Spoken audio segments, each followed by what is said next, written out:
حمزہ شہباز ہی وزیر اعلیٰ رہیں گے۔ وزیر اعلیٰ پنجاب کا دوبارہ انتخاب 22 جولائی کو ہوگا، سپریم کورٹ نے کہہ دیا۔ پرویز الہی، حمزہ شہباز اور پی ٹی آئی نے اتفاق کر لیا۔ عمران خان کو بھی دوبارہ انتخاب تک حمزہ شہباز وزیر اعلیٰ قبول۔ چیف جسٹس نے حکم دیا کہ الیکشن کمیشن ضابطہ اخلاق پر سخت عمل کرائے۔ حمزہ شہباز نے شفاف انتخابات کی یقین دہانی کرا دی۔ پیٹرولیم مصنوعات مہنگی ہونے کے بعد کم استعمال ہونے لگیں۔ ایک ماہ کے دوران پیٹرولیم مصنوعات کی کھپت میں 11% کمی دیکھی گئی۔ پیٹرول کی کھپت 2% اور ڈیزل کی کھپت 16% کم ہو گئی۔ مٹی کے تیل کی کھپت میں 12% کمی دیکھی گئی۔ ٹرانسپورٹرز کا 70% ٹرانسپورٹ بند کرنے کا اعلان۔ All Pakistan public transport owners federation کا کہنا ہے کہ عید کے بعد پبلک ٹرانسپورٹ مکمل بند کر دیں گے۔ مہنگا ڈیزل، اڈہ پرچی، ٹیکسوں کے باعث گاڑیاں چلانے کی سکت نہیں رہی۔ ایف بی آر نے بزنس کلاس میں سفر کرنے والے مسافروں کے کرائے اور ٹیکس میں 10,000 سے 50,000 روپے تک کا اضافہ کر دیا۔ بزنس کلاس مسافروں کے ٹکٹ پر فرق ایئرپورٹ پر ایئر لائن سٹاف وصول کرے گا۔ حکومت مہنگائی کنٹرول کرنے میں مکمل ناکام۔ مہنگائی کی شرح 21.3% ریکارڈ سطح پر پہنچ گئی۔ مئی کے مقابلے میں جون میں مہنگائی میں 6.34% اضافہ ریکارڈ۔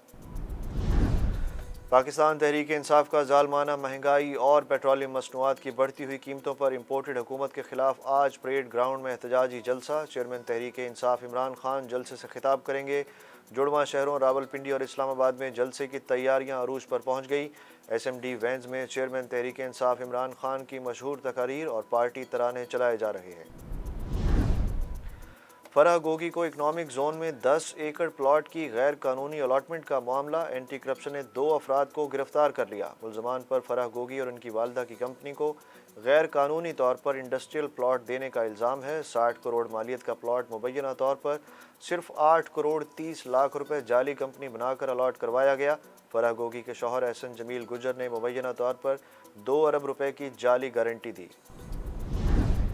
کراچی میں کورونا کا پھیلاؤ تیز، 528 نئے کیسز رپورٹ۔ مثبت کیسز کی شرح 17.06% ریکارڈ۔ ملک میں کورونا سے مزید 818 کیس سامنے آ گئے۔ مثبت کیسز کی شرح 4.47% تک پہنچ گئی۔ 4 افراد جان کی بازی ہار گئے۔ جنوبی ایران رات گئے زلزلے کے شدید جھٹکوں سے لرز اٹھا۔ پہلے زلزلے کی شدت 6.1 اور دوسرے کی 6.3 ریکارڈ کی گئی۔ کئی علاقوں میں رہائشی عمارتیں متاثر، ہلاکتوں کا خدشہ۔ ہرمزگان کے علاقے بندر خمیر میں 5 افراد جاں بحق اور درجنوں زخمی۔ زلزلے کے شدید جھٹکے دبئی، شارجہ، ابوظہبی، قطر میں بھی محسوس کیے گئے۔ اور لاہور میں کالی گھٹاؤں کے ڈیرے۔ اسلام آباد، جہلم، نارووال میں بادل برسیں گے۔ لیا، خوشاب، ڈیرہ غازی خان میں بھی بارشوں کی پیش گوئی۔ اندرون سندھ اور بلوچستان کے بیشتر شہروں میں بھی بارش کا امکان۔